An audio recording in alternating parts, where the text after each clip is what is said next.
তো হ্যালো বন্ধুরা, এটা আমার আজকে 5 নম্বর ব্লগ। তো বন্ধুরা, আজকে আমরা চা খেতে যাব পুঠিয়া মোড়। তো ফাইনালি আমাদেরকে চা দিয়ে দিয়েছে, আমরা চাটা খেতে যাব ওই সাইডে।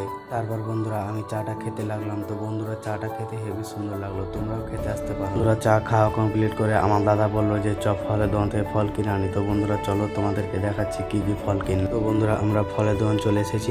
আমরা ফলের দোকানে কি কি কিনবো তো তোমরা দেখতে থাকো। তো বন্ধুরা, এখানে তোমরা চাইলে আসতে পারো, এখানে নানান রকমের ফল পাওয়া যায়। তারপর আমার দাদা 1 কিলো আপেল নিল। তো বন্ধুরা চলো আরো কিছু নিচ্ছি, তোমাদেরকে আমি দেখাচ্ছি। তো বন্ধুরা, আপেল নেওয়ার পর আমরা 1 কিলো কলা নিলাম। তো বন্ধুরা, আমাদের ফল কিনা কমপ্লিট।